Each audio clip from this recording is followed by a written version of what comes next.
Hello, my name is Troy Galloway. I'm the owner of Galloway Building Services, and I'm really tickled that you folks have taken your time to watch this video, because what I wanted to share with you is the difference of what we look for in a historical home, which is an old home. This old home we're looking at here today is over 120 years old.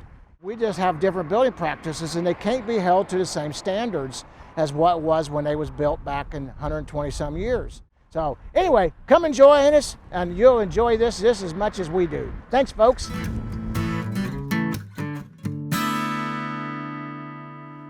Well, we come into here, and this is something that we want to be looking at, because on our older homes, we always have the old materials, they start sagging.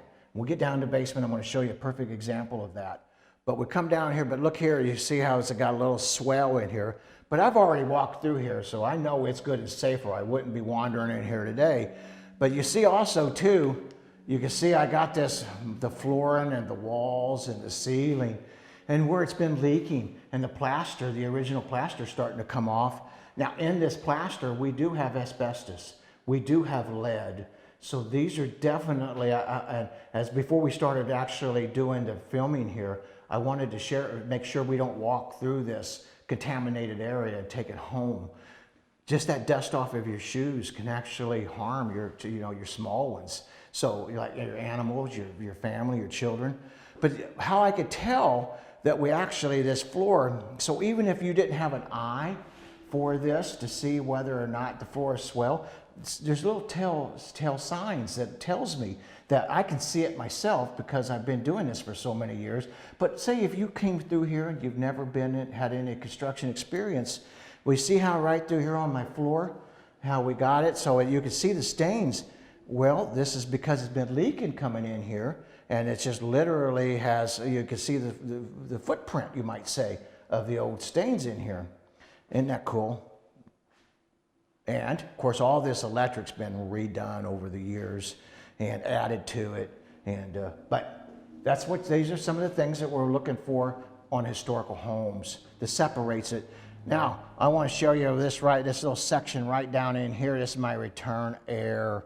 And what they've done here is that, you can see the old plaster wall in here. And you can see all the dirt and grime and such in there. Now, I always recommend, especially, any home anymore, with now the COVID and such as we've been experiencing, but the ductwork. So especially with plaster, it's not smooth on the inside, so naturally dust and debris is going to catch that and get hung up in that plaster mix. But I wanted to share that with you. And then look at our old scuttle hole here. Now this here on my attic fan, this has been added too, but this is how the scuttle hole used to be. That's actually how we get up into the attic. We're not going to get up in the attic today. Because there's just not enough room for me and the cameraman all up there at the same time. But that's our old scuttle hole. And let's walk into our bathroom. And now they might have converted this over. I imagine this has probably been converted from gas to electric, because back in the day when this house was built, they probably didn't even have much of electric to speak of. But look at this. But look at my tub. Oh, look at that. I mean, this is an old clawfoot tub. This is probably the original bathtub. Now, one thing we are looking for is that on the flooring and on my old cement-coated, cement set tile, this has all been, this stuff's forever. It's really, really difficult to ever replace it or get into it. And once again, think about your hazardous waste. But then I want to share with you over here, look at this sink. Look at that. Isn't that cool? And here's the old stopper. What's left of it.